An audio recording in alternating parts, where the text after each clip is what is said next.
함께 기도하겠습니다. 사랑의 하나님, 오늘 저희가 신론 5번째 모임으로 하나님 앞에 나아갑니다. 우리의 마음이, 우리의 생각이 오늘 한날의 삶 속에서 많은 일들로 인해서 가득 차여져 있었지만, 저희가 이 신론의 강의를 그 가운데 기억하고 또 기대하고 준비하며 이 자리에 모였습니다. 우리를 향한 그 하나님의 놀라운 위엄과 영광과 또 하나님이 어떠한 분이신지, 하나님이 어떠한 일들을 행하셨는지 우리가 계속해서 이 강의 가운데 볼 때에 무엇보다 우리의 눈을 여시고 우리의 귀를 여시고 우리에게 깨닫는 마음을 주셔서 하나님을 깊이 알고 하나님을 깊이 사모하고 하나님께 더욱더 우리의 마음을 다한, 우리의 존재를 다한 찬양과 경배와 영광을 돌릴 수 있도록 인도하여 주시옵소서. 우리 한 분 한 분 주 예수 그리스도의 보혈로 이 시간 우리를 덮어주시고 성령 하나님 우리 가운데 운행하시고 교통하시고 역사하셔서 우리의 오고 가는 대화 가운데 또 우리가 여러 가지 내용을 다룰 때에 사람의 말과 지혜로 하지만 그 가운데 성령의 나타남과 능력으로 우리의 마음 가운데 역사하여 주시고 그 레마의 말씀으로 우리 가운데 임하여 주시고 들어와 주시기를 간청합니다. 부족한 저의 입술을 주께서 들어 사용하여 주시고 또 우리 모든 성도분들의 그 귀에 정말로 거룩한 할례를 베푸사 하나님을 깊이 사모하는 그 영적인 집중력을 가지고 이 시간 오늘 이 자리에 함께하게 하여 주옵소서. 혹 마음 가운데 여러 지금 고민이나 삶의 문제나 아픔이나 몸의 질병을 가지고 이 자리에 계신 분 있다면 예수 그리스도의 피 묻은 손으로 안수하여 주시고 모든 그 멍에로부터 자유케 되며 하나님을 아는 기쁨으로 우리의 심령이 충만하게 채워지도록 역사하여 주시옵소서. 감사하며 예수님 이름으로 기도합나이다. 아멘. 예, 신론 오늘 이제 하나님의 창조를 같이 보겠습니다. 우리 강의안 같이 참고해 주시고 또 제가 파워포인트 보신 같은 내용이니까요. 보여드리는 내용 같이 보시면 되겠습니다. 지난주 리뷰를 이제 잠깐 하면 그 인격이신 하나님에 대해서 저희가 좀 다루었습니다. 하나님이 인격이시라는 것, 하나님의 인격성이 있다는 것은 기본적으로 삼위일체 안에서 그것을 저희가 알 수 있는 내용이라고 했고요. 그 삼위일체 안에서 하나님 그 내재적 삼위일체죠. 성부, 성자, 성령께서 서로 교제하시는 그 방식대로 피조물과 교제하십니다. 그러니까 우리가 하나님의 인격성에 대해서 삼위일체 하나님 배우고, 그러니까 내재적 삼위일체 배우고 경륜적 삼위일체를 배웠는데 그 내용의 첫 번째 그 피조물과의 관계가 오늘 나누는 창조입니다. 그러니까 이 모든 창조는 하나님의 인격성을 바탕으로 진행되는 것이죠. 그 부분을 좀 이제 나누겠습니다만, 그래서 저희가 첫 번째 예수 그리스도 안에서 계시된 하나님, 이것은 구체적이고 역사적이고 하나님의 선호가 있고 하나님의 뜻이 있고 그 예수님이라는 한 인간, 그러나 참 하나님이시고 참 인간이신 그 인격 안에 계시된 하나님이시고, 그러니까 하나님의 인격성이라는 것이 여러 국면, 멀티 애스펙트로 다 저희가 볼 수 있는 것이죠. 사람에게도 마찬가지로 우리가 그렇게 사용하듯이, 그리고 또 성령을 통해 인격적 교통, 성령이 담당하시는 부분은 교통하심이다, 이런 얘기를 했고요. 지금 우리에게 오신 보혜사로 성령 하나님의 그 역할, 그리고 성령 하나님과의 인격적 교제, 성령 하나님을 그 위격을 가지신 하나님으로 보는 것에 대해서, 그냥 능력이나 어떤 에너지나 어떤 현상이나 힘이 아니라 그분은 우리 지난주 주일에 담임 목사님 설교에 나왔는데 사도행전에서 그 베드로에게 성령께서 말씀하시기를 이렇게 되어 있죠. 그러니까 인격적인 그 역할, 그 활동을 하시는 것입니다. 단순히 그냥 하나님께서 보내시는 어떤 소위 에너지나 은사나 능력 이런 차원이 아니라 그러니까 그런 부분을 저희가 다루었습니다. 말씀드린 대로 이 인격성을 바탕으로 창조가 다 진행됩니다. 창조는 처음부터 끝까지 다 인격적인 교제를 위함입니다. 그러니까 하나님의 인격이 곳곳에 그러니까 어 그 이 인격이란 정의를 우리가 처음 했던 것처럼 그러니까 사람의 단계로 이렇게 유비시켜서 얘기하지만 사실은 하나님의 신격이죠. 하나님의 그 신이신 하나님의 인격성이 그 인격적이신 하나님 또 뭐 자유의지든 하나님의 어떤 선택이든 하나님의 사랑이라고 표현되는 그 모든 것이 만물에 깃들어 있습니다. 그거를 이제 하나님의 신성이라고도 표현을 했습니다. 우리가 로마서에서 잘 보는 대로 그런 말씀들을 알 수 있죠. 그러니까 그것을 바탕으로 창조가 열린다는 것. 네. 그것을 그리고 그 창조 안에 나타난 하나님의 능력을 묵상할 때 나오는 이제 그 악의 문제가 있습니다. 악, 고통. 이것에 대해서 정리가 좀 필요하고요. 그리고 왜냐하면 하나님 창조주이시기 때문에 그럼 악도 하나님 창조하셨는가?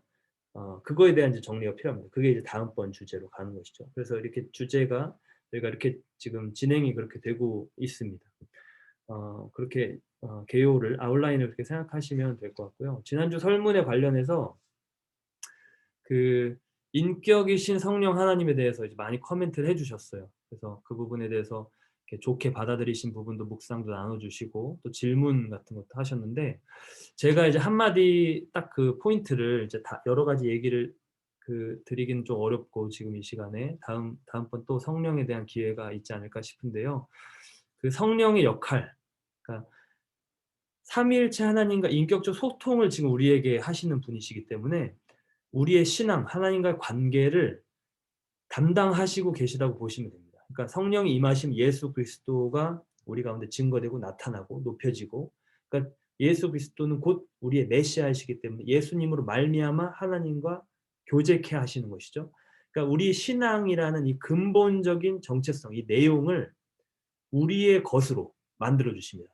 그러니까 2000년 전에 죽으신 역사적 인물이라고 우리가 인정한다면 그 부분도 이제 처음에 회심할 때 어려워하죠. 근데 어쨌거나 '아 그래 예수님이라는 인물이 있었지.'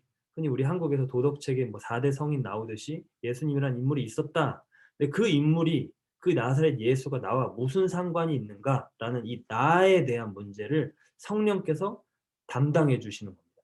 그러니까 내 신앙을 실제화시키는 거. actualization이라고 표현하기도 하고요. 실제화시키고 현재화시키는. 그러니까 이거를 처음 예수님 믿는 사람이 하게 되면 회심을 하는 사건이에요. 예수님 영접하는 사건이 되는 거고요. 이게 예수님 믿는 기존의 성도가 이 사건을 다시 경험하면 영적 갱신이라고 부를 수 있습니다. 그래서 성령의 역사는 결국 이 영적 갱신과 관련돼 있다. 이렇게 보시면 되고요. 이 영적 갱신에 관해서 제가 한 지금 이 도표 이것은 이제 영적 각성을 역사적으로 그 정도와 그 시기를 이렇게 정한 것이고요. 그와 맞물려서 기도 그러니까 성령 안에서 기도하며 이런 표현들 있죠. 성령으로 말미암아 간구함 이런 그러니까 이 성령과 기도는 뗄 수가 없는 것입니다 사실. 어 그 구하는 자에게 성령을 주시는 그러니까 기도와 성령이 이게 붙어 있죠. 그래서 지난번에 제가 말씀드린 대로 말씀, 율법과 이 그 어떤 그러니까 로고스 우리 담임 목사님이 그 정립하신 그 로고스의 말씀, 율법의 말씀 저 저는 저번에 이렇게 쪼끔 제 방식대로 이제 설명을 드렸는데 칼날을 이렇게 잡고 안전하긴 하지만 들어가는 것이 없는 그러니까 갱신이 약한 그런 부분이 아니라 그 위에 윗날은 결국은 어 영적인 그 성령의 역사, 나타남을 통해서 그게 이제 들어오는 그러니까 그 기도와 관련된 것. 말씀과 기도로 거룩하여질 때 말씀과 성령으로 예수 그리스도께서 율법과 선지자의 증거를 받으실 때 그 선지자의 역할을 감당하는 겁니다. 그러니까 선지자는 기본적으로 율법을 그 시대에 맞게 갱신시켜 주는 사람입니다. 그러니까 그것을 상황화라고 할 수도 있고요. 지금 예를 들어 뭐 아합 왕이 다스리는 때면 모세의 율법에 철저한 그 정신에 받쳐서 성령으로 말미암아 그 엘리야의 본인의 힘으로 하는 것이 아니고 성령으로 말미암아 그게 올라와서 여호와 입에서 나온 입술의 말씀으로 찌르듯이 검과 같이 하는 것이죠. 그러니까 기도와 이 성령의 역사는 맞물려 있고 지금 이와 같은 역사적 자료가 쭉 올라가는 것이 어떻게 기도가 증가할 때 성령의 역사가 증가했는지 나타내는 그런 어 그 데이터라고 할 수 있습니다. 패트릭 존스턴이라는 선교학자, 선교 데이터 분야에서 여러 가지 사실 아주 그 많은 업적을 사실 남기신 분인데 이분이 세계교회 미래라는 책에서 이러한 표를 보여주시고 계시고요. 그러니까 인격적인 성령의 하나님이 신앙의 실제와 현재와 영적 갱신과 관련돼 있고 이 부분이 지금 이 기독교 교회의 교회됨과 관련이 있고 그것 중에 하나의 사인은 이제 기도다. 이렇게 저희가 말할 수 있습니다. 또 하나 이제 성령에 대해서 제가 이제 받았던 질문이랄까요? 제가 오늘 얘기했으면 좋겠다 싶었던 게 뭐냐면요. 우리가 이제 흔히 복음주의 하면 그 예수님 중심 이렇게 생각합니다. 근데 지금은 성령 시대 또 성령이 지금 우리에게 예수님께서 아들 성자께서 보내신 또 다른 보혜사다라는 말씀을 드렸을 때 이 두 가지를 어떻게 정립을 해야 될지 이런 질문들을 주신 분들이 계신데요. 그러니까 오순절과 복음주의의 관계성입니다, 결국에는.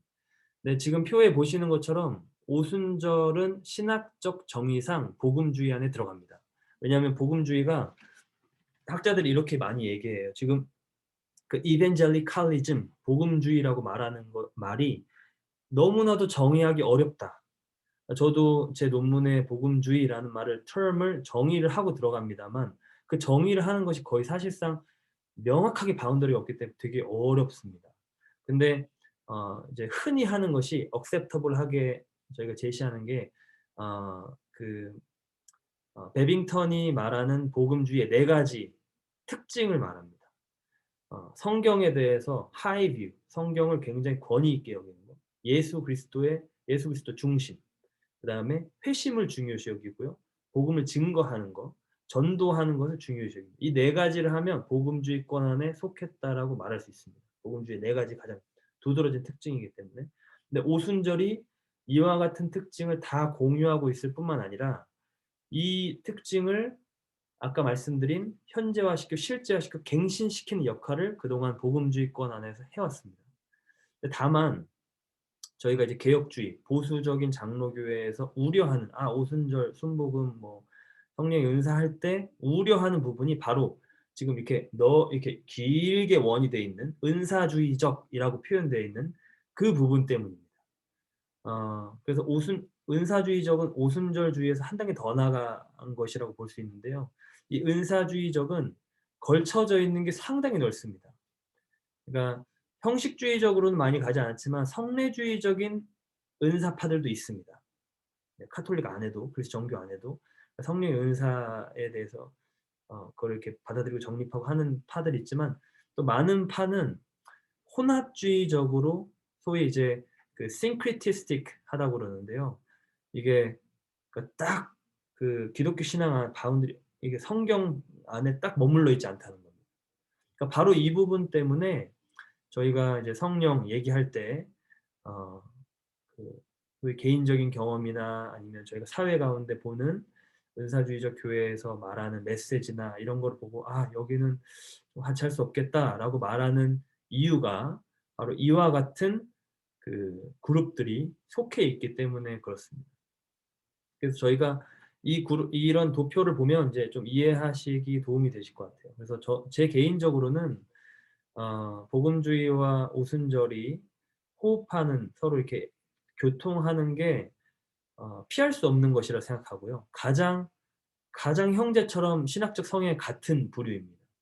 그리고 그것이 서로에게 좋다. 이 패트릭 존스턴 박사님도 결국 그런 얘기를 하시는데 서로에게 좋고 아까 말씀드린 영적 갱신 차원에서 그렇습니다. 그러니까 삼위일체 하나님과의 인격적 교제죠. 그 신앙을 말하자면 그 삼위일체 하나님과의 인격적 교제를 풍성하게 하는 그 역할을 성령 안에서 우리가 삼위일체 하나님과 인격적 교제를 하기 때문에 이 성령 하나님에 대한 인식은 사실 은사주의적인 그 혼합주의적으로 가는 사람들의 반작용으로 성령에 대해서 말을 안 하거나 그거에 대해서 그냥 아예 이렇게 덮어버리거나 하는 것은 사실 굉장히 큰 손해가 있을 거라고 생각합니다, 저는 개인적으로. 마치 그러니까 목욕물 버리려다가 애를 같이 버려버리는 이런 상황이 될 수 있고요. 그래서 지금 사실 복음주의나 오순절주의 안에는 오순절주의도 건강한 그런 신학을 정립하고자 하는 시도들이 계속 있었고 그의 그 대화의 가장 이제 가까운 파트너로 복음주의적인 어 그 그룹들이 함께 작용하고 있습니다. 이들은 지적, 영적 이 화살표에서도 보이듯이 지적인 차원으로 정립을 상당히 많이 해 놨습니다. 어 너무 오순절주의가 필요로 하는 그러니까 그들이 결핍돼 있어서 이렇게 얻어야 하는 그 부분을 복음주의 전통이 굉장히 많이 해 놨거든요. 근데 복음주의 전통의 지적인 차원에만 머무르는 분들은 사실 오순절주의적 그러니까 지적인 그 중심으로부터 영적인 차원 이렇게 어떻게 보면 체험적 차원이라고 할 수 있죠. 이 밑에 와 있는 이 오순절 그룹과 소통하는 것이 이들에게 저는 굉장히 유익하다고 보고요. 이거는 지난주에 말씀드린 것처럼 사실 막는다고 막아지지 않는 그런 전 세계 교회의 현상입니다. 앤드루 월스가 더 "전 세계 교회는 더 오순절화가 될 것이다." 사실 뉴 에이지와 같이 이런 경험적 세속 영성이죠. 기독 영성은 아니죠. spirituality 경험적 이 뉴 에이지 운동에 가장 대항마로 이들을 압도할 수 있는 것은 성령으로 말미암아 갱신된 온건한 성경적인 복음주의적 신앙밖에는 없다고 생각합니다. 저는. 개혁주의 그 안에 있는 것이죠. 개혁주의적 신앙밖에 없다고 생각하고요. 그런 많은 카드를 갖고 있을 때에 사실 어 교회가 어 그 무너진 곳 없이 이렇게 잘 이렇게 유지되고 또 세상을 향해서 제시할 수 있는 카드가 많아질 수 있다. 이렇게 생각하고요. 이런 점에서 사실 한국 교회는 굉장히 좋은 전통들을 가지고 있습니다. 한국 장로교와 미국이나 다른 뭐 스위스의 장로교는 분위기가 아예 다르죠. 주여 삼창하고 기도하는 장로교는 사실 어 한국 장로교 외에 혹은 한국 장로교의 영향을 받은 그런 교회 외에는 어 찾기 어렵다. 물론 어 그 다른 이렇게 우리가 흔히 굉장히 성례주의적이 형식적이라고만 생각하는 교단도 그 안에 영적 각성이나 이런 것이 우리가 알지 못하는 그러니까 잘 소식이 전해지지 않는 그런 교파가 굉장히 많습니다만 또 중국 교회 무시할 수 없고 일본 안에 작은 소수이지만 굉장히 뜨거운 청년들이 있다는 거를 저도 만나 봐서 알고 있고 합니다만 한국 교회는 어떤 면에서 이런 이렇게 복음주의적이면서도 오순절주의적인 그런 어떤 전통을 영적 유산을 일단 가지고 있다. 그러니까 손영훈 목사님 같은 경우 우리 화해론 때 했지만 그분이 사랑의 원자탄이라고 불리고 장로교 보수적인 장로교 목사님으로 굉장히 성경에 대해서 그러니까 그 하이 뷰, 하이 뷰냐 로우 뷰냐 이걸 정하거든요. 그러니까 성경을 어느 정도 역사 비평을 받아들이냐, 성경을 어느 정도로 하나님의 말씀을 보느냐 이 이제 스펙트럼에서 논할 때 손영훈 목사님 같은 경우는 굉장히 하이 뷰입니다. 거의 그 당시 시대적 상황을 고려해야 되지만 근본주의에 가까울 정도로 하이 뷰이신데 어 근데 그분이 별명이 사랑의 원자탄인 것 말고도 손불 너무 그 기도가 뜨거워서 너무 그 집회가 뜨거워서 가장 자신 있어 하던 설교 주제가 기도였다는 것은 어 놀랄 만한 일이 아니죠. 네. 그래서 그것이 이제 한국 교회의 전통이고 그렇게 저희가 성령과 또 성자 우리가 복음주의라고 하면 성자께 집중하는 게 복음주의라고 말씀드렸는데 네 가지 특징 중에 그리스도께 집중하는 것인데 이것이 성령을 받아들임으로 성자가 약화되는 것이 아니라는 것. 더 그 예수 그리스도와의 관계가 더 깊어져야지 그 제대로 복음주의적 오순절주의의 영향을 받고 있다라는 것. 그것을 저희가 좀 정리를 하고 들어가면 좋을 것 같습니다. 네. 지난주 피드백에 대한 내용을 좀 같이 제가 코멘트를 좀 드렸고요. 오늘 이제 용어 정리를 하자면 제가 한 가지, 다른 부분은 사실 다 아실 것 같아요. 네. 우리 그 어 혹시 또 이렇게 설명이 더 필요하면 제가 끝나고든 아니 다음 시간에 또 해 드릴 텐데, 일단은 지금 가장 낯설 만한 그 단어는 무로부터라는 단어입니다. 엑스 니힐로. 그러니까 이것이 이제 신학적으로 보통 저희가 뭔가를 말할 때 삼위일체에 대해서 이렇게 딱 용어 정리를 하듯이, 용어 정리는 그 안에 이제 담겨 있는 그 함의된 내용, connotation들을 딱 한 묶음으로 그냥 서로 얘기를 하기 편하기 때문에 저희가 이렇게 정의하잖아요. 근데 무로부터라는 것도 이 안에 이제 담긴 내용들이 많이 있는데, 창조를 말할 때 이런 어떤 표현을 딱 씁니다. 네. 그래서 하나님의 창조를 표현하는 주요한 표현 방식이고요. 말 계속 지난 시간까지 말씀드린 대로 기독교가 세속적인 철학, 세속적인 신앙, 종교와 토론하고 대화하고 이렇게 변증하면서 발달했기 때문에, 그 당시 고대 그리스의 철학에서 플라톤이나 아리스토텔레스 철학에서 선재하는 물질을 가지고 이렇게 창조됐다라는 것을 반박하면서 아무것도 없었다. 그러니까 야훼 하나님은 존재의 근원이시기 때문에 야훼께서 창조의 역사를 시작하시기 전에 존재하는 것은 아무것도 없었다라는 것을 말하기 위해서 무로부터라는 표현을 합니다. 그러니까 이 개념이 사실 저희가 형이상학 때 얘기했던 것처럼 존재론 이렇게 얘기할 때처럼 굉장히 아주 철학적이고, 생각해 보면 상상이 잘 되지 않아요. 왜냐하면 우리는 무라는 그 식이 공간도 없는 거죠. 공간도 없었던 겁니다.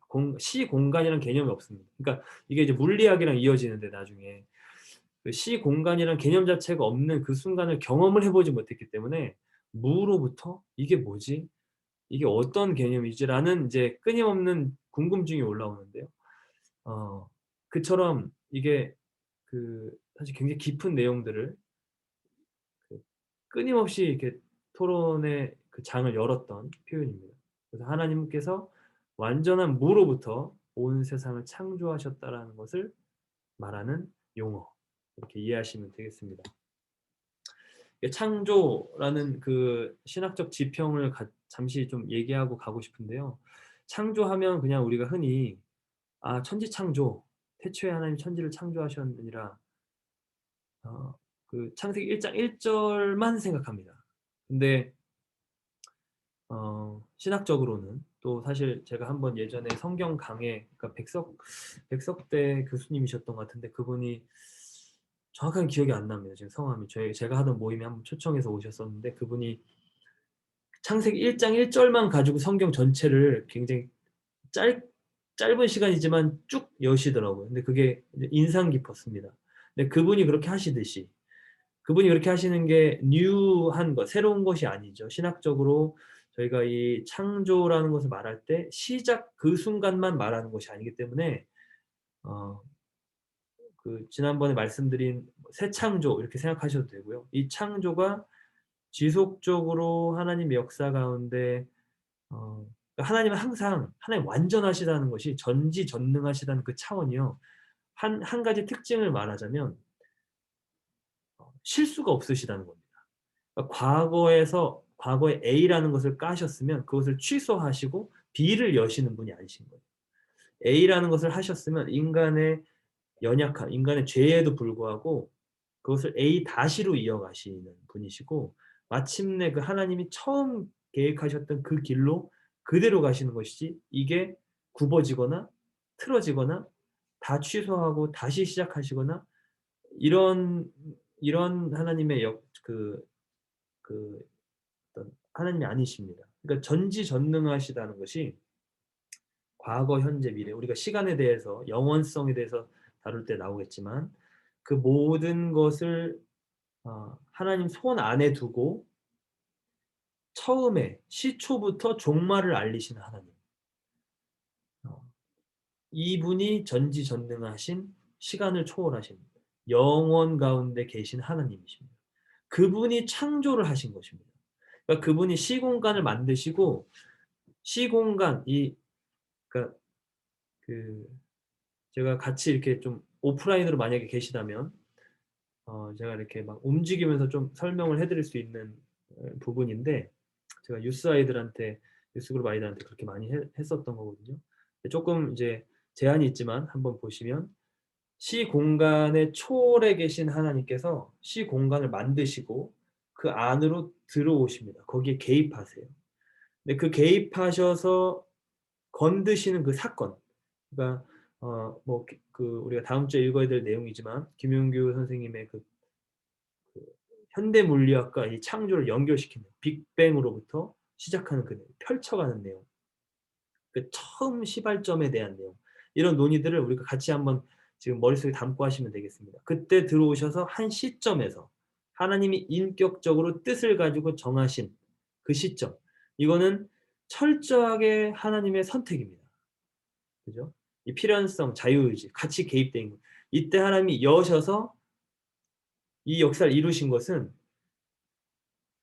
intrinsically 이 안에 반드시 필수적으로 하나님의 그 영원하신 성품이 깃들어 있습니다. 물론 그것은 하나님이 정도를 정하셔서 피조물이라고 다 하나님의 형상이 아니고 인간이 하나님의 형상이고 하나님의 역사 가운데 뚜렷하게 개입하시고 강력하게 역사하시고 아까 우리 패트릭 존스턴의 그 성령의 역사 보았듯이 그러한 이렇게 올라가고 내려오는 업 앤 다운의 시기가 있지만 그럼에도 하나님께서 개입하셔서 역사하실 때 그것은 영원성이라는 근본적인 특징을 갖고 있습니다. 그래서 우리가 하나님이 우리 개인적인 삶을 돌아보면요. 하나님이 나를 굉장히 진하게 만나셨을 때 하나님이 내 삶에 굉장히 진하게 간섭하셨을 때 그거는 창조의 사역이라고 말할 수 있습니다. 구속이지만 구원이지만 그것은 새 창조이기 때문에요. 창조의 사역 창조는 아까 처음에 저희가 뭐 좀 이따가 규정하겠습니다만 정의를 하겠습니다만 하나님의 인격성을 바탕으로 우리 피조물과 인격적 교제를 하기 위해서 행하신 하나님의 자율적이고 의지적인 행위입니다. 그러니까 모든 하나님의 구속은 이 창조의 틀 기반 위에 있는 것이죠. 창조가 없으면 구속도 없는 겁니다. 그러니까 하나님이 내 삶에 개입하신 나에게 새 마음을 만드신 창조해 내신 내가 죄된 나의 이 존재인데 나라는 이 죄성 가득한 존재 가운데 하나님이 어 어떤 한 방울이라는 그 성령의 생수를 떨어뜨리셔서 나를 싹 바꿔 가시는 창조적 행위. 이거를 전적으로 타락했냐, 전적으로 타락하진 않았다. 웨슬리와 칼빈, 이 위필드와 칼빈의 그 편지 대화처럼 우리가 어느 정도 그 안에서 생각해 볼 수 있지만 근본적으로 그들이 다 동의하는 바 하나님 이 구원은 하나님께 속한 것이고 이 하나님의 창조적 행위가 내 안에 들어올 때 이것은 이것을 우리가 진하게 받으면 받을수록 이 내용들은 시간을 초월하는 특성들을 가지고 있습니다. 대표적으로 어 어떤 특성이 있냐면 예를 들어서 제가 10년 전에 은혜를 받았던 그 내용을 10년 후에 어떤 사건을 겪으면서 그때 사건이 저에게 다시금 갱신이 된 겁니다. 그러면 그때 사건이 10년 전 사건이라고 여기 다른 10년 전 사건이랑은 다르게 생생하게 저에게 다가오는 걸 경험할 수 있습니다. 그리고 또한 어 어떤 은혜의 사건이 임하면 과거에 내가 경험했던 일들이 다르게 해석되고 재해석됩니다. 요셉의 경우처럼. 요셉이 형들에게 미안해하지 말라고 하나님께서 하나님의 뜻을 이루기 위해서 나를 보내신 것이라고 그 기억이 재구성되었듯이 과거가 재구성됐고요. 미래가 재구성되고 그러니까 현재적으로 나에게 지금 임하는 이 일은 기본적으로 하나님의 터치이기 때문에 이 하나님 영원하신 하나님의 터치이기 때문에 시간을 초월하는 것들이 있습니다. 그리고 종말론적으로 보면요. 그 하나님의 역사, 하나님의 그 능력은 이 크로노스 시간과 같이 묻히지 않고 영원함 가운데 드러납니다. 그 공적이 나타나듯이. 그것은 영원한 것을 하나님 받으십니다. 그러니까 하나님과 관련된 모든 것은 풀은 마르고 꽃은 시들지만 오직 주의 말씀은 세세토록 있는 것이기 때문에 그것이 하나님이 창조를 말씀으로 하셨죠. 그러니까 그 하나님의 그 창조는 기본적으로 시초에 벌어진 것이지만 종말까지 가는 겁니다. 종말을 알리는 것이고 어 옛적부터 새로 일어난 일을 보이는 겁니다. 그러니까 이게 선지자들이 활동하는 근본적인 로직인 거죠. 성령이 임하시고 말씀이 살아날 때 그 현재 가운데 그걸 버리지만요. 예수의 영은 예언의 영이라고 요한계시록 말씀한 것처럼 지금 우리에게까지, 그리고 어거스틴이 회심한 것처럼 로마서 그 말씀 붙잡고 회심한 것지만 로마 본인이 그 당시 로마 교인이 아니었거든요. 근데 그게 나한테 지금 하시는 말로 들리는 겁니다. 모든 선지자의 말은 결국은 사람의 말의 지혜, 이 어떤 지식적 차원에 머무르는 것이 아니라 성령의 나타남과 능력으로 가기 때문에 항상 현재가 되는 것이고, 그 현재가 되는 그 말씀은 나에게 기본적으로 영원성을 가지고 있는 거예요. 그래서 하나님은 우리가 물리적으로 이해하기는 어렵지만 알파가 있으면 알파는 알파고 오메가는 오메가인데 그 알파가 오메가가 되시는 하나님. 알파와 오메가이신. 처음이자 나중이신. 그러니까 이거를 이제 우리가 나중에 화해론 때 저희가 잠깐 나누긴 했는데 조금 더 깊이 우리 영원성, 현재성, 이게 4 차원의 차원에서는 해석이 되지 않습니다.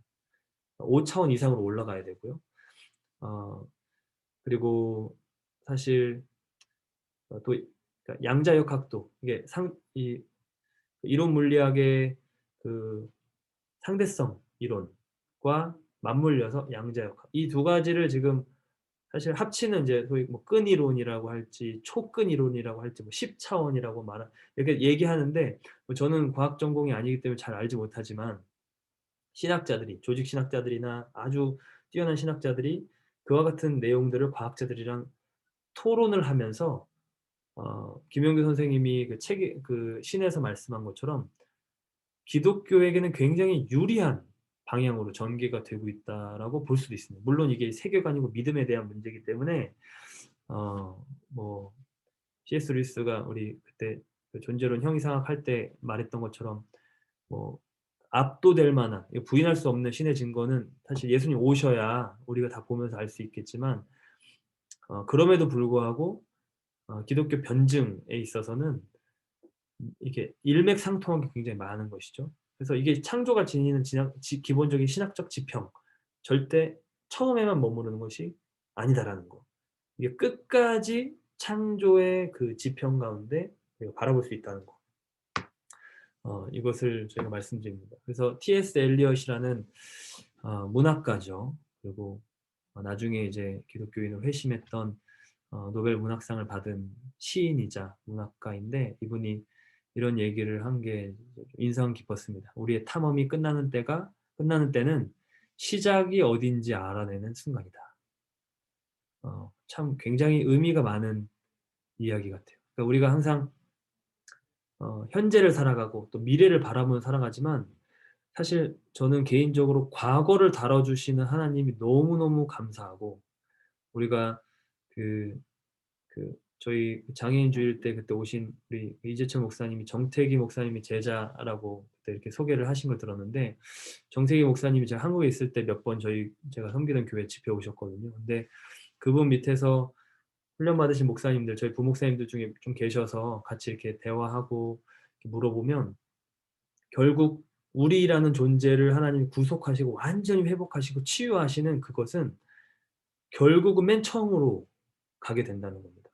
그것을 이렇게 그 문제를 하나 열어 젖히고 또 그다음을 열어 젖히고 또 열어 젖히고 들어가다 보면 결국은 가장 그 처음, 그러니까 유아기, 영아기, 그때의 모습들을 하나님이 조명해 주실 때가 있다라는 거예요. 근데 저도 사실 이런 부분 지금 이렇게 과거에 대해서 다루어 주신 하나님은 제 개인적인 경험이기도 하고, 이 창조에 대해서 말할 때 하나님이 뭐 천지를 창조하신 것도 있지만 나라는 존재를 태초부터 계획하시고 우리라는 존재를 지금 어떠한 때에 20 세기의 어떠한 때에 우리를 이 땅 가운데 보내셨을 때 그 시작점, 그것은 내 개인적으로 창조죠. 그리고 내가 이 땅을 떠나는 이 죽는 날, 그건 내 개인적으로 종말이죠.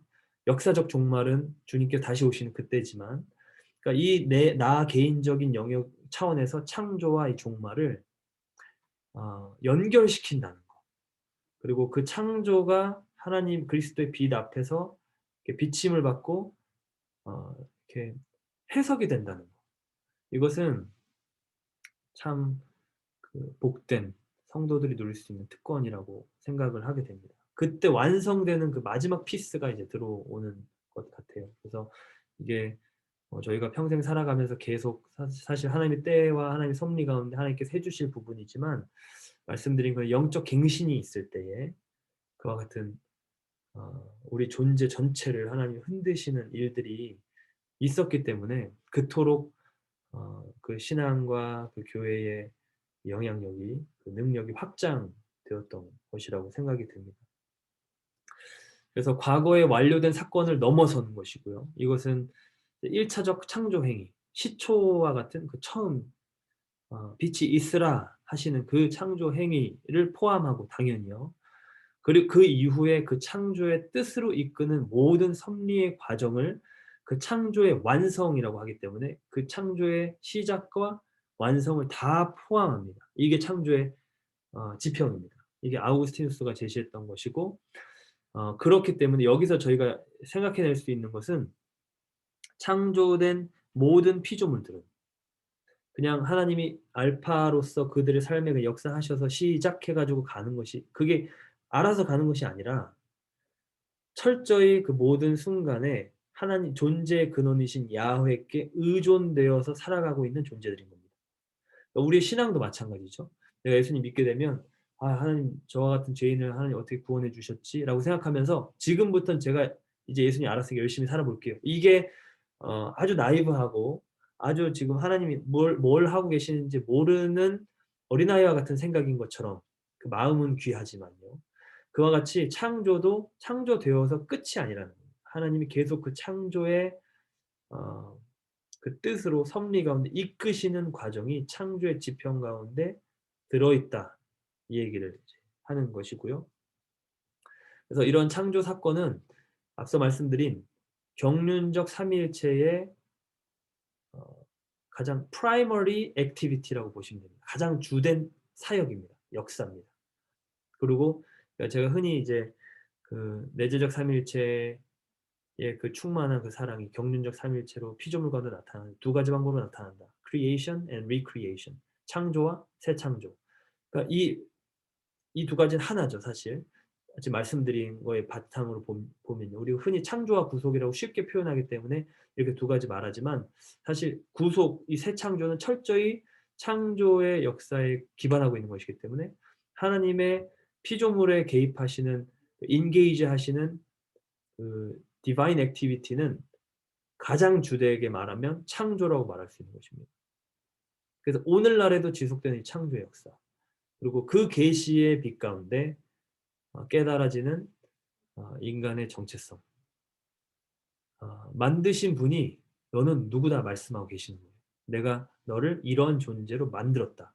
그러니까 이 인간의 존재가 완전히 뒤집어지는 것이죠. 그러니까 인간이 그 OMMD 그 퀘스천들을 가지고 있는데요. origin 내가 어디서 왔고, meaning 내가 무슨 내 삶에 무슨 의미가 있고, morality 그럼 내가 뭐 어떻게 살아야 되고, destiny 내가 어디로 가야 되느냐. OMMD의 이 퀘스천 네 가지를 가지고 있는 존재인데, 이 네 가지 질문에 대해서 전능하신 창조주 나를 만드신 하나님께서 답을 하시는 거예요, 한 추에. "내가 너를 만들었다."라는 말로 그냥 답이 네 가지가 다 지어지는 것이죠. 그러니까 그 계시의 빛 가운데 하나님의 형상으로 image of God으로 하나님의 모양을 따라 만드신 하나님과 인격적 교제의 언약의 파트너이자 그 인격적 교제, 그 깊은 차원의 그 내재적 삼위일체 하나님의 그 충만한 그 넘치는 사랑을 반영해서 우리와 동일한 사랑을 하고자 우리라는 인간을 만드신, 그게 나라는 것을 깨달을 때 완전히 내 스스로 OMMD에 대해 답을 내렸던 건 다 사라지고 그 계시의 빛 가운데 나의 정체성이 새롭게 재정립되는 것입니다. 그러니까 이게 완전한 새 창조를 향해 나아가는 창조의 어떤 교리, 메시지, 가르침이라고 할 수 있는 것입니다. 창조의 신학적 정의를 해 보자면요. 루이스 벌코프라는 이제 개혁주의 조직 신학자가 이렇게 말했습니다. 한마디 한마디 다 그냥 넣은 것은 아닙니다. 흔히 이제 학자들이 많이 그러시듯이 한 가지 한 가지가 되게 중요한 요소들을 지금 가리키고 있는 건데, 하나님이 자신의 주권적 의지, 그러니까 선택이죠. 그렇게 해야겠다라고 마음먹으신 거예요. 아무도 하나님한테 그렇게 해 달라고 간청한 사람이 없습니다. 무로부터이기 때문에. 그러니까 주권적 의지에 의해서 자신의 영광을 태초에 모든 가시적이고 불가시적인 우주를 이미 있는 재료를 사용하지 않고, 즉 무로부터, 그러나 일부는 그 성질에 부합한 재료, 그러니까 어 이미 있는 것으로부터 subsequent, 그 이어지는 창조를 하시는 경우들이 있죠. 그렇지만 그 시작은 무로부터였습니다. 그러니까 이미 있는 재료, 선재료를 사용하지 않고 생기게 하시고, 그리하여 자신과 구별되면서도 언제나 자신에게 늘 의존하는 실체가 되게 하신 하나님의 자유로운 행동이다. 네. 엄청 뭐 많은 내용들을 넣었는데요. 이게 이제 한글 번역본이라 좀 매끄럽지는 않을 수 있는데, 이게 이제 창조의 내용을 지금까지 설명드린 그것을 담고 있는 정의라고 볼 수 있습니다. 주권적 의지고요. 이 모든 창조는 "내가 나의 영광을 위하여 창조한 자를 오게 하라." 이사야 말씀처럼. 아 그리고 이 창조에는 그 벌코프 이분이 얘기하신 되게 중요한 것 중에 하나가 물리적인 차원뿐만 아니라 이제 비가시적인 영적 차원의 창조도 같이 얘기합니다. 그래서 이 모든 우주, 이 코스모스, 이 물리적 차원과 이 물리적 차원을 초월하는 영적 차원을 있는 재료를 사용하지 않고 하나님의 철저한 의지에 의해서 그냥 있게 하시는, 왜냐하면 그분은 야훼시기 때문에. 그렇게 하실 수 있는, 모든 것을 그냥 있어라 하시면 있게 되는 그러한 존재이기 때문에 그렇게 생기게 하시고, 그 존재를 어 자신과 구별이 본질적으로 구별되면서도, 그치만 하나님께 이렇게 의존돼 잇대어 사는 하나님과, 하나님이라는 그 존재의 근원의 어 그 어떤 사역에, 그 하나님의 그 숨결에 의지해서 잇대어서 살게끔 하시는 하나님의 행동인데, 그 행동은 철저히 자유 가운데 하신 것이다. 자유는 하실 수도 있었고 하지 않으실 수도 있었다는 겁니다. 그렇게 될 때 자유가 성립되는 것이죠. 무조건 하셔야 되는 것, 이건 아닌 겁니다. 안 하셔도 됐던 겁니다. 나라는 존재를, 이 전 세계 창조는 둘째치고 나라는 존재를 하나님이 안 만들으셨어도 됐었어요. 근데 나와 같은 존재를 만드셨어요. 그리고 이것은 새 창조, 궁극적인 그 새 창조의 완성을 향해 나아가고 있습니다. 그러니까 얼마나 하나님이, 그러니까 사실, 그러니까 우리 뭐 적절한 비유는 아닐 수 있습니다만, 우리 부모님들이 자식들 낳고 이제 속상할 때 "아 내가 너를 왜 낳아서." 이렇게 얘기하잖아요. 그러니까 그게 이제 그 우리 말라기 같은 경우, 아 그다음에 참 뭐 여러 가지 예를 들 수 있습니다만, 하나님의 속을 소위 이제 박박 긁어 놓는 이스라엘을 볼 때, 하나님 이렇게 마음앓이를 하시면서 속앓이를 하시면서 얼마나 진노하시고 슬퍼하시고 비통해하시고 하나님이 막 속상해하시면서 이스라엘을, 궁극적으로 나라는 존재를 왜 만드셨는가? 하나님 안 하실 수도 있었다는 거예요. 철저한 하나님의 의지와 선택에 의해서. 그러면 그 가운데 뜻이 있는 거죠. 하나님의 인격적 행동이시기 때문에, 행위이시기 때문에 그것은 결국은 어 이 언약에서 발견되는 겁니다. 하나님 자신을 우리에게 주시려고. 그러니까 지극히 선하고 지극히 사랑의 행동인 것이고요. 그 하나님 자신을 우리에게 주시면서 우리를 하나님 안으로, 그러니까 하나님께서 얻으시려고. 그러니까 그렇기 때문에 그 인간의 자유의지가 필수적인, 이 창조의 필수적인 요소가 되는 겁니다.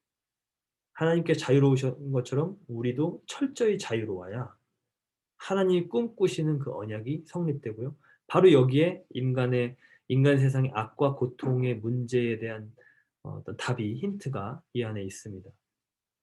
그래서 신학적 정의를 이렇게 보면 되겠고요. 이것을 두 가지 핵심 내용을 제가 이렇게 좀 뽑아내면 하나는 무로부터다. 아무것도 있지 않았다. 그러니까 이것은 하나님이 누구신지에 대해서 말씀해 주기 때문에 그렇고요. 두 번째는 하나님의 완전한 자유로운 행동이었다. 이것 역시 하나님이 얼마나 나를 원하셨는지를 말씀하는 내용입니다. 얼마나 우리를 원하셨는지. 그러니까 창조는 인격이신 하나님의 의지적 선택이자 행위이고 이것은 철저한 하나님의 선하심과 사랑에 바탕한다. 그리고 이것은 하나님의 하나님의 하나님 되심, 하나님의 영광이라고 표현할 수 있죠. 하나님의 하나님 되심, 하나님이 어떠한 분이신가가 내재적 삼위일체 가운데 충만한 그 하나님의 영광이, 그 사랑이, 그 자족함, 그 스스로 만족하시는 그 기쁨, 그 의와 평강과 희락으로 충만한 그 하나님의 그 성품, 그 은혜, 뭐라고 표현할지 모르겠습니다. 그 빛이라고 표현하면 사실 적합할 것 같아요. 그 빛이 경륜적 삼위일체 가운데 어 우리를 창조하시고 우리를 구속하시는 그 모든 사역으로 나타나는 것입니다. 그리고 삼위일체적으로 우리가 이걸 생각하자면요. 이 모든 피조 세계는 삼위일체 하나님의 인격적 선택이자 행위이신데 성부로부터 존재의 근원을 성부로 봅니다. 왜냐하면 성자는 성부로부터 나으셨기 때문에 그러니까 영원한 출생이라고 그러죠. 성자는 성부로부터 나오신 겁니다. 그러니까 성부로부터 모든 게 나오셨습니다. 그렇지만 아들 없이 그 창조를 하지 않으셨습니다. 성자로 말미암아 모든 피조물을 창조하실 때 아들로 말미암아 하셨습니다. 그리고 성령 안에서, 그러니까 성부로부터 성자로 말미암아 성령 안에서 이렇게 그 위격이 구분되고 역할이, 관계, 그 안에 관계가 나타나죠. 그렇지만 이 세 분은 동일 본체라는 거 우리가 살펴보았습니다. 지난 시간에. 그렇게 이제 삼위일체적으로 우리가 창조를 이해해 볼 수 있습니다. 그래서 무로부터 창조. 네. 이 부분 좀 같이 보면요. 보이는 것은 나타난 것으로 말미암아 된 것이 아니니라. 이 구절을 이제 학자들이 인용합니다. 존 프레임 같은. 그러니까 이것이 어 물리적 세계가 나타났는데 이게 물리적인 요소로 물리적인 원인으로 나타난 것이 아니라는 거예요. 물론 물리적인 원인이 처음 시작되고는 그다음부터 물리적인 법칙에 의해서 진행됩니다. 그치만 이것이 처음에 그 나타난 그 물리적 원인은 물리적이지 않았다는 겁니다. 그래서 히브리서가 말하는 이와 같은 내용. 이걸 우리가 흔히 이 현실 세계에 영향을 주는, 이 현실 세계를 다스리는 더 초월적 차원, 영적 세계 이렇게 우리가 신앙적으로 많이 생각하지만 창조를 빗대어서 이 구절을 볼 때 그와 같이 이제 볼 수 있고요. 이것을 이제 우리가 아까 일차적 창조 그리고 그 이후에 오는 계속 그 창조의 점진적으로 하나님께 섭리하신 내용 이거를 이제 근원적 창조, 후속적 창조 이렇게 보는데요. 다 같은 개념입니다. 사실 이해하기 어려운 개념은 아니고 그리고 사실 또 모두가 다 쓰는 개념은 아니기 때문에 그냥 이렇게 한번 들어만 놓으시면 될 것 같습니다. 창조는 하나님만의 행동이며 자신의 영광을 위해 그 행동으로 우주 안의 모든 것을 실존하게 하신다.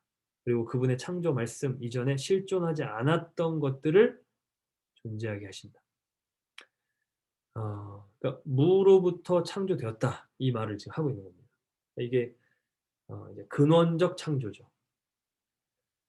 어 그러니까 이게 참 한번 오늘 저녁에 또 다음 주 우리 수업까지 한번 이 내용들을 한번 묵상해 보시면 좋을 것 같아요. 이 무로부터 창조 이번에 소주제인데요. 이번 과 무로부터 창조가 대체 어느 정도 이 깊이가 있는 걸까? 어느 정도 이게 어느 정도로 어마어마한 걸까? 아 이것을 알면 우리가 흔히 하나님께서 하신 일을 알게 될 때 하나님에 대해서 알게 된다고 말하는 것처럼 이 무로부터 창조를 쪼끔씩 쪼끔씩 우리가 알게 될 때 창조주 하나님의 위대하심을 우리가 쪼금 더 알게 될 것 같습니다. 그러니까 이게 하나님 자기 계시 안에 담겨 있는 내용이지요. 그래서 이거는 우리가 그 존재론적 논증에서 말 봤던 토마스 아퀴나스가 말했던 최초 원인 어 그 하나님, 그 하나님의 역사 이렇게 볼 수 있습니다. 마르텐센이라는 그 이제 학자는 하나님께서 세계를 창조하신 그 무, 그러니까 nothingness, 무는 그의 의지의 영원한 가능성들인데 그것은 모든 세계의 현실성들의 근원이다. 그러니까 이 말을 이제 쪼끔 풀어서 쓰면 그 '아무것도 없었다.'라는 그 뜻은 하나님이 무엇을 그러니까 모든 것을 하실 수 있는 가능성인데 그렇다면 그것은 지금 우리가 경험하는 이 세계의 현실성의 그 근원이 결국 하나님의 무로부터의 창조, 그 안에 하나님의 자유로운 행위, 하나님의 의지적 행동이 그 안에 담겨 있다는 거죠. 그러니까 '아 이것은 하나님 때문이야.'라고 그 최초 원인을 하나님으로 규정할 때에만 알 수 있는 그것이라는 거예요. 그러니까 무는 그것을 나타내고 있다는 것이죠. 무. 아무것도 없다라는 것은 그것을 결국 말하고 있다라는 겁니다. 그래서 이것이 현대과학과 어떤 공존, 호환 이렇게 대화가 되는 부분인데요. 이론 물리학, 천체 물리학, 빅뱅, 양자역학과 이런 소통이 됩니다. 제가 다음 시간 또 아마 그 영원성에 대해서 다룰 때쯤에 이렇게 뭐 숙제는 아니지만 이렇게 영상 같은 거 유튜브 영상 링크들 좀 몇 개 보내 드릴게요. 그거 보시면 이렇게 사실 이제 과학 전공하신 분들 같은 경우는 많은 생각들을 하시면서 또 코멘트를 해 주실 수 있을 것 같고 또 그렇지 않더라도 저같이 과학에 대해서 공부를 전문적으로 하지 않았더라도 우리가 생각하는 이 세계의 차원을 넘는 어떤 그 하나님에 대한 그 신앙적 관점이 굉장히 풍성해지는 것을 우리가 볼 수 있을 것 같습니다. 그래서 창조가 이제 그러한 내용들을 하고 있고요. 그래서 이 태초는 우리가 그러니까 저희가 시간을 얘기할 때 그 물리학에서는 이렇게 얘기하더라고요. 스페이스 타임이라고 얘기하더라고요. 그러니까 시간만 따로 떼어내서 말하지 않고 이 두 개는 구분될 수 없기 때문에 어 뗄 수가 없습니다 사실. 그쵸? 그러니까 시공간이라고 말하는데 이 태초와 함께 시작된 시간뿐만 아니라 공간. 이 지금 어떻게 말해야 되지? 이 이라고 할까요? 그러니까 큐빅 안에 공간을 만드시고 그 공간 안에서 물체의 이동, 그것의 그다음 이거를 이제 쭉 이렇게 타임 프레임으로 보면 저희가 이제 시간이라고 말할 수 있는데요. 이것을 하나님이 만들어 내신 거예요. 그러니까 이게 빅뱅에서 말하는 메시지이기도 하죠. 그래서 이 태초는 이게 아직 만들어지기 전 상상만 가능한 겁니다 저희는. 그죠? 어 그것이 어떤 세계인지 어 그것은 사실 이렇게 영적인 차원에서도 저희가 뭐 예수님께서 이렇게 제자들이 다 문 걸어 잠그고 있을 때 이렇게 벽을 뚫고 오시거나 그냥 나타나시거나 그거를 이제 저희가 사실 그 어떻게 말하면 좀 저는 이제 아마추어적으로 하지만 양자역학과 연결돼서 생각해 볼 수도 있고 이 시공간과 연결시켜서 생각해 볼 수도 있습니다. 그래서 아무튼 그러니까 오늘과 다음 주 또 10 주차 강의 때 이런 내용들을 쪼금씩 할 때 제가 영상도 같이 보내 드리고 할 텐데 이것이 무로부터 창조를 설명할 때 물리적 언어로 우리가 살펴볼 수 있는 왜냐면 우리가 그 현대 과학 시대를 살고 있잖아요. 그러다 보니까 그것을 같이 이렇게 하면 이해에 도움이 되는 것을 알 수 있고 또 실제로 그렇게 저희가 신학 영역 안에서도 이렇게 기반을 닦아가고 있기는 합니다, 신학자들이. 그래서 그렇게 한 말씀 좀 드리고 그래서 구원은 기본적으로 창조와 그 성격이 유사하고요. 하나님과 인격적 관계를 위한 것입니다. 그리고 하나님의 자유의지적인 활동입니다. 하나님 구원하지 않으셔도 됐었던 거예요. 그냥 떨어져 한번 딱 탈락이면 그냥 무조건 탈락. 그렇게 생명 다해서 건지시는 것은 하나님의 정말 의지적 선택이죠. 그리고 그 가운데 하나님 뜻, 만군의 하나님의 열심히 일을 이루시리라 하는 그 하나님의 그 아주 그 열정과 뜻과 그 하나님의 그 자유함 가운데 선택한 그 선택들이 담겨 있는 겁니다.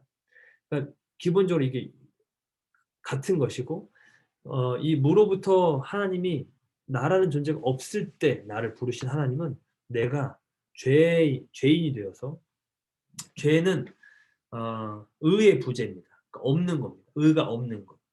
생명이 없는 것. 이게 사망이죠. 그러니까 그렇기 때문에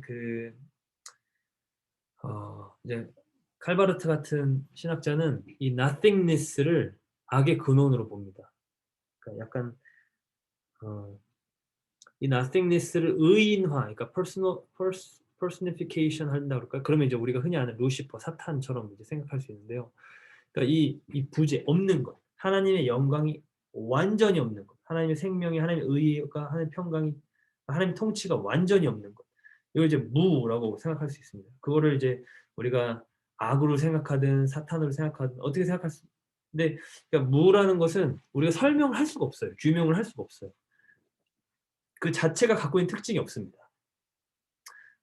다음 주에 조금 더 기회가 되면 나누겠습니다. 아무튼 나라는 존재가 애당초 없을 때 나를 만들어내신 것이 새 창조라면, 새 창조는 내가 그 하나님이 있게 하신 그 있음을 상실하고 다시 없음으로 들어가 버린 나의 존재를 다시 있게 하시는 겁니다. 그것이 새 창조죠. 그러니까 창조와 새 창조는 근본적으로 같은 거예요. 의를 부여하시는, 생명을 부여, 그러니까 여호와께서 호흡을 불어넣으셔서 사람을 이렇게 생명, 살아있게 하는 생명이 되게 하셨듯이 그것을 잃어버린, 여호와의 영이 떠나버린 이가봇이라는 그 말처럼 이스라엘 민족적으로 그걸 잃어버렸지만 우리가 모든 사람이 다 죄인이서 하나님의 영광에 이르지 못하잖아요. 아예 그것이 인류 전체가 잃어버린 그 말라버린 마른 뼈 같은 이들에게 여호와의 호흡을 다시 불어넣으시는, 그러니까 호흡을 창조 때도 부르시고 새 창조 때도 부르십니다. 이것은 하나님의 그 있음을 부여하시는 겁니다. 어 예수님께 부활하신 후에 숨을 내쉬시면서 성령을 받으라.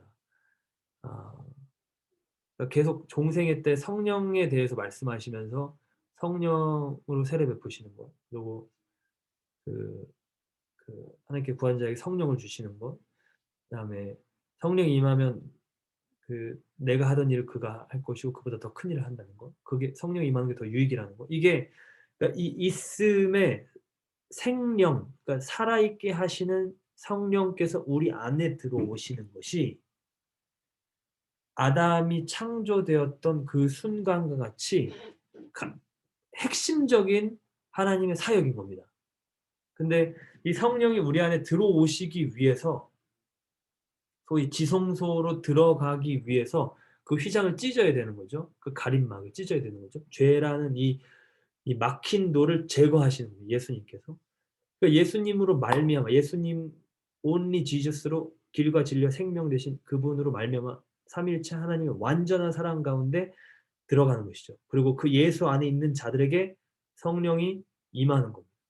그러니까 내가 생명이 없었는데, 내가 하나님의 그 호흡이 상실되어서 내가 살아 있으나 죽은 자 같이, 내가 생명이 있지만 사실은 생명이 없는, 그러니까 즉 사망에 처해 있는 존재인데, 이게 본질적인 죽음이죠. 영적인 죽음이죠. 그리고 우리의 물리적인 죽음은 이것에 반영되어 있는 리플렉션일 뿐입니다.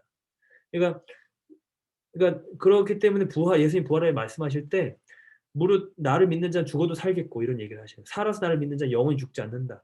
죽음이 그 사람을 덮어버릴 수 없는 겁니다. 왜냐하면 여호와의 호흡이 그를 일으키기 때문에. 그러니까 이 생명의 부재인 이 인간에게 다시금 성령으로 세례를 베푸시는 이 메시아께서 호흡을 내뱉으시는 거. 이게 새 창조. 그러니까 창조와 새 창조는 근본적으로 같은, 점진적으로 이게 더 계시되고 더 완성이고 그렇지만 같은 내용을 하려고 하시는 거예요. 그러니까 하나님은 알파부터 오메가, 이 새 창조의 완성인 계시록까지 같은 그 길로, 이 구분길이 아니라 그때그때 디토어 하시고 뭐가 나타나면 이렇게 취소하고 다시 하고 이런 게 아니라 쭉 같은 길로, 아 그 길을 곧게 하시는 겁니다. 그래서 선지자들은 다 그 길을 곧게 하는 자들인 거고, 세례 요한처럼 그 길을 평탄케 하는. 그래서 이게 이제 무로부터의 창조라는 개념으로 우리가 끌어낼 수 있는 내용들입니다. 그래서 아브라함이 이게 정확하게 나타났죠. 어 그러니까 죽은 자를 살리시고 없는 것을 있는 것으로 부르시는 분. 나는 지금 그 당시 고대 근동 맥락에서 상속자가 없으면 이제 끝난 겁니다, 사실.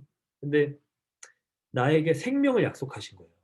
많은 자손을 약속하신 것은 생명을 약속하신 것과 같습니다. 생명을 약속하신 것과 같은데, 하나님 저는 생명이 이제 끝났습니다. 이제 100 세가 그 100세 때 낳았으니까요. 뭐 75세 때 약속받을 때, 99세 때 저는 이제 끝났습니다. 사실 인간적으로 봤을 때는 저는 여기서 이제 끝이에요라고 말할 때, 그리고 심지어 이삭을 주신 이후에 그것을 바치라고 할 때도 이 이삭을 죽이는 이 나의 행위가 이 하나님의 살리게 하시는 이 행위보다 더 열등하기 때문에, 이 하나님이 살리시면 무조건 산다라는 것이 이 아브라함의 구속사 가운데 나타난 메시지인 것이죠. 그러니까 부활이고 생명인 겁니다. 아브라함이 이 이삭 바친 사건은 부활 믿음이고, 히브리서에 말한 것처럼 죽은 자가 다시 살리실 줄 믿은지라. 아브라함의 믿음이었죠. 그러니까 이 믿음으로 하나님, 아담은 선악과를 먹지 않은 그 믿음으로 하나님과 계속 교제를 할 수 있었던 것이고, 이것을 잃어버렸을 때 다시 하나님과 교제되는 방법은 결국 이 믿음인 겁니다. 우리가 처음 말했던 거죠. 하나님 자기 계시에 대해서 인격적인, 이게 어떤 그 지적인 차원에서 설복당하는 것이 아니라 인격적인 그 선택, 그 믿음을 통해서 딱 관계가 이렇게 언약이 딱 체결되는. 그러니까 아브라함은 결국 이 창조의 신앙을 갖고 있었던 겁니다. 구체적으로 말하면 부활, 생명의 신앙, 생명의 신앙, 이 새 창조의 신앙. 그러니까 아브라함을 우리는 믿음의 조상이라고 말하죠. 누구든지 그리스도 안에 있으면 아브라함의 자손이라. 우리는 이 동일한 믿음의 본질을 갖고 있는 자들입니다. 성도들은. 나라는 없는 자, 내가 사망에 처해서 없어져 버린, 나는 그냥 nothingness, 이 무에 종속돼 버린 자가 된 거예요. 하나님과 없는 자, 하나님이 절대 타자가 되셔서 나와 상관없는 하나님이 되신 겁니다, 죄 때문에. 하나님 나를 구원하지 않으셔도 돼요. 근데 하나님의 그 자유로운 선택과 의지와 열심, 그 사랑으로 말미암아 선하신 하나님께서 나를 그러니까 그분이 부르셨기 때문에 내가 있게 된 거죠. 그분이 나에게 호흡을 내뱉으셨기 때문에, 숨을 내쉬셨기 때문에 내가 있게 된 겁니다. 그러니까 이것은 철저하게 무로부터 온 겁니다. 그러니까 이거를 알 때, 내가, 그러니까 우리 흔히 회심했을 때 '하나님 나 같은 죄인을 왜 살리셨' 이런 고백이 사실 이런 이 무로부터 창조의 맥락, 이 무로부터의 새 창조의 맥락에서 올라온다라고 볼 수 있습니다. 새로운 창조는 어 지속되지 못했던 원래의 창조를 대체하는 것이 아니고, 구속은 창조되기 전 이미 하나님의 계획의 한 부분이었다. 이제 그 네. 약간의 이제 그 어떤 이렇게 디베이트이 가능한 부분이지만, 사실 이게 그 전반적으로 우리가 받아들일 수 있는 개혁주의 안에서, 또 존 프레임이 하신 말인데, 철저한 이제 칼빈주의, 개혁주의 성향을 가지고 확실하게 얘기하는 것이죠. 그렇지만 이것을 어 사실 이렇게 아까 웨슬리안과 칼빈주의 얘기했지만요. 큰 이 매크로한 스케일에서는 저희가 이것을 웨슬리안적인 신학을 갖고 있더라도 받아들일 수 있습니다. 트리니티에도 굉장히 참 훌륭한 신약학자 한 분이 이제 웨슬리안 학자분이 계신데, 그랜트 오즈본이라는 교수님 이제 소천하셨는데요. 그분은 철저한 웨슬리안이시지만 인간의 자유의지, 선택 이런 걸 중요시한 구원을 이제 하나님의 선택과 예정 가운데 보기보다는 거기에 반응하는 인간의 반응을 보지만요. 그럼에도 이 하나님의 큰 계획이나 하나님의 섭리 이것에 대해서는 아주 철저한 생각을 갖고 계셨습니다. 그러니까 지금 이 내용을 우리가 이 창조의 큰 물줄기 안에서 우리가 볼 수 있고요. 이 새로운 창조는 옛 창조의 목적, 목표 그것을 분명하게 보여주는 내용이죠. 하나님이 언약의 파트너로 우리 인간을 피조물을 만드실 때 형상을 만드시며 교제하고자 교제는 그분의 식탁에 나를 앉히신다는 겁니다. 그분. 그러니까 이 코이노니아, 이 교제, 교통 이것은 예수님께서 제자들에게 같이 떡을 떼시는 것처럼 그분이 식사하실 때 무비보셋을 다윗이 이렇게 받아들였듯이 그분이 식사하실 때 그 식탁에 같이 앉는 거. 그러니까 우리가 어 여호와의 어전 회의에 뭐 참여한다. 선지서에 보면 그런 표현 있잖아요. 그러니까 하나님의 그 의사결정뿐만 아니라 그 하나님의 뜻, 하나님의 계획, 하나님이 말씀하시는 그 내용, 하나님이 일하시는 것 거기서 그 governance가 나오는 거거든요. 그 다스림이 나오시는 건데 거기에 참여하게 하시는 거예요. 그러니까 피조물을 다스리는 자로, 거기에 대사로. 거기에 이제 하나님 창조의 목적과 골이 있는 것이죠. 이 새 창조는 결국 그것을 말하는 겁니다. 왕 같은 제사장으로 거룩한 나라로 하나님의 소유를 부르시고 그래서 계시록에 보호자에 같이 앉게 해 주는 것, 하나님 다스리게 하시는 것, 이기는 자에 대한 그런 약속들이 다 이런 목표를 말씀하고 있습니다. 그래서 하나님은 이것은 이 창조는 하나님의 완전한 자유 가운데 하셨다는 것.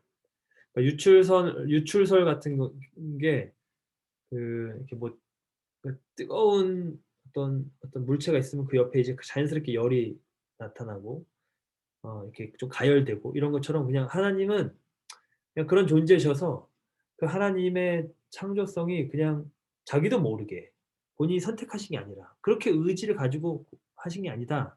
그냥 자연스럽게 된 거다. 이게 이제 유출설입니다. 이게 이제 지금으로 말하면 범신론적인 어떻게 말하면 뭐 유신론적 뉴에이지라고 할 수 있을지 모르겠어요. 근데 영지주의가 이런 생각을 많이 갖고 있었기 때문에 이제 이것을 그 기독교 역사 가운데서 계속해서 끊임없이 배격하고 비판했습니다. 피조물의 이 필연성은 그때 제가 형이상학할 때 말씀드렸던 것 같은데요. 절대적 필연성이 아닙니다. 우연성입니다. 그러니까 우연성이 그냥 어쩌다가 벌어졌다는 것이 아니라 꼭 있어야 되는 게 아니었다라는 겁니다. 그러니까 하나님이 선택하셨기 때문에 우리는 '아 필연이야.' 이렇게 생각하지만 그건 맞는 말이지만요. 하나님이 필연적이시듯이 우리가 필연적인 건 아닙니다. 하나님은 그냥 계신 분이에요. 아무것도 없었을 때도 계셨던 분. 그냥 그분은 계시는 것이 당연한 거고 필연적인 거고 반드시 있어야 되는 건데 우리는 그렇지 않았다는 거예요. 즉 하나님의 사랑, 하나님의 계획, 뜻을 엿볼 수 있는 부분이고 그 하나님의 작정으로부터 비롯된 상대적인 필연성 이거를 형이상학에서는 이제 우연성이라고 이제 얘기를 했는데 같은 개념이죠. 그러니까 꼭 있어야 되는 게 아니라 하나님이 선택하셔서 내가 여기 있다. 하나님이 선택하셔서 이 모든 만물들이 지금 존재한다. 그것을 보면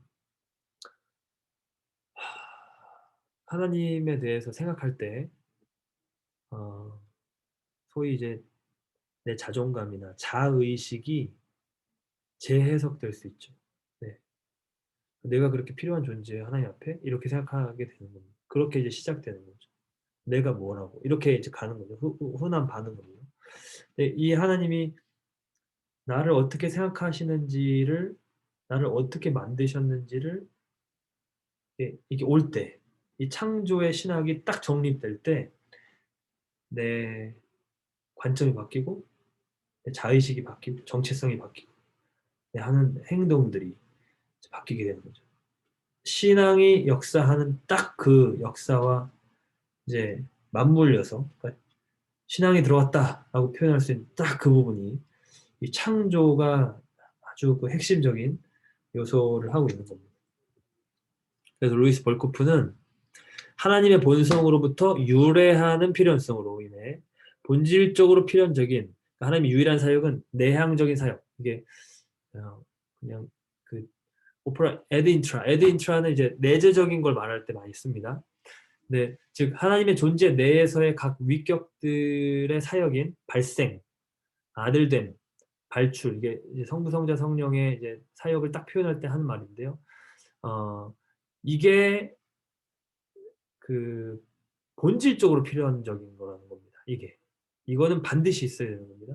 창조를 하나님의 필연적 행동이라고 말하는 것은 또한 그것이 하나님의 내재적 사역들과 같은 그러니까 같이 영원하다는 사실을 선언하는 것이다. 그러니까 어떠한 필연성이 하나님의 외향적인 사역에 돌려진다고 하더라도 그것은 하나님이 작정하신 것, 그리고 그 결과인 하나님의 어떤 사물을 어떻게 만드시고자 그 성질을 정하신 것에 좌우된 필연성이라는 거죠.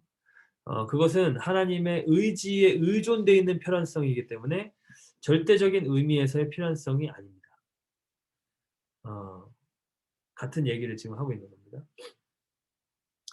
하나님은 스스로 계시는 분이고 하나님 필연적인 분이고